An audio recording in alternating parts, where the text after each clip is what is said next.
ঈদের ছুটি শেষে কিছুটা ব্যস্ততা শুরু হয়েছে রাজধানীতে। খুলতে শুরু করেছে বাজার, দোকানপাটও। যারা ঈদে ছুটি কাটিয়ে ফিরেছেন তারা প্রস্তুতি নিচ্ছেন রুটিন বাঁধা কর্মজীবনের।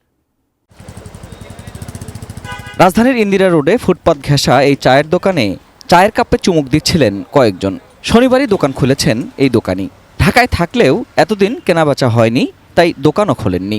রোববার খুলছে অফিস, একদিন আগেই তাই দোকান খুলে বসেছেন। আজকে একটু মানুষজন দেখছি, এই কারণে আসছি।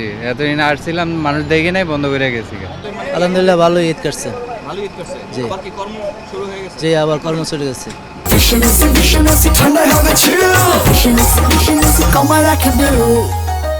খুলেছে কাঁচা বাজার, বিপণী বিতান, দোকানপাটও।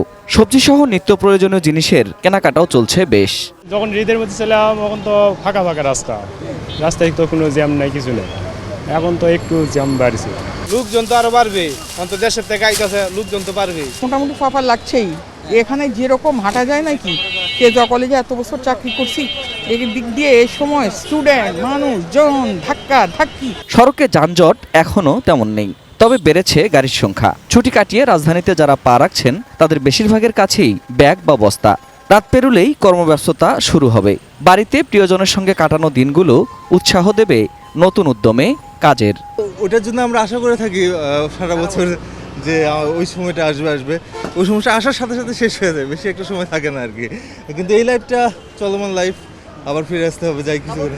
অবশ্যই যেটা বাসার লাইফ, এটা অবশ্যই সবার কাছে ভালো লাগবে, কিন্তু তবু প্রস্তুতি নিচ্ছি আবারও নগর জীবনে ব্যাক করার। এখনো ফিরে যাচ্ছি, মনটা একটু অবশ্যই খারাপ, অবশ্যই খারাপ, না কিছু করার নেই। তারপরে এবার যাত্রাটা খুব ভালো ছিল। ঢাকার প্রবেশমুখ বা বাস টার্মিনালে ভিড় আরও কিছুটা বেশি। এই বাড়তি গাড়ির চাপে সিগন্যালে কিছুটা যানজটও তৈরি করছে। রেল স্টেশনে আসা ও যাওয়ার ভিড় প্রায় একই সমান। Ferdous Rahman, ATN news, Dhaka.